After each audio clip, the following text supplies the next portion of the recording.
With the dawn of new political rotation, the federal president Zachary Hudson was finally replaced with a new face. But what does it mean? By replacing Hudson with Jerome Archer, Federation only wanted to cut off from the recent controversies caused by the Hudson. A Democratic president expanding his presidency by removing 8-year term limit without any consequences. That's the leader you want to follow? That decision was greatly criticized by the citizens. But apart from that, look at the ethos of Jerome Archer and Felicia Winters, the shadow Federation president. While Winters looks pretty good, she's focused on the finance sector and social support, then the Archer isn't much different from Hudson, as he stands for combat, violence and covert. He served as a vice-president during term of Hudson, and he gained experience based on his expansional and violent doctrine, where citizens have to live in the poverty because the federal fleet needs more weapons for defense. Like, do you really want to live in the system of someone whose citizens are treated worse than the imperial slaves? But to not throw words to the wind, here's a bit of proof to my statement.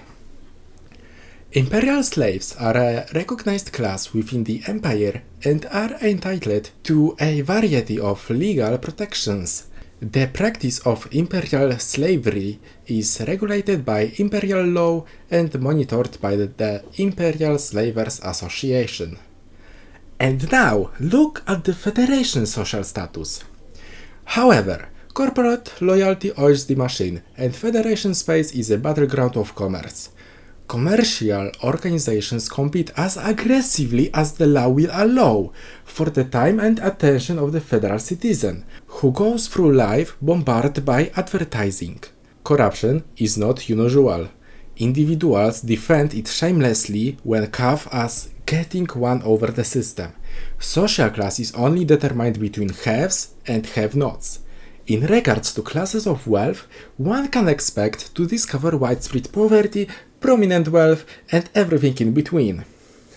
But if that's not enough evidence, I'll show you how powerful their mighty fleet actually is. Just look at their top pilots, the elite spec ops who are being destroyed by a single imperial cutter.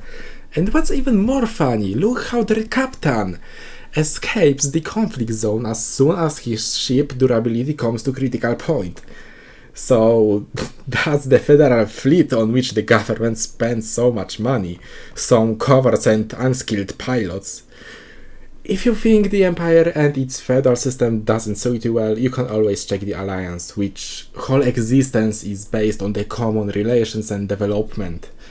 Regardless of your choice, everything will be better than joining Federation and serving your duty for an unlawful governments and corporate rats, seeking only more ways to expand and dominate new systems. Fly safe, fly free, commanders.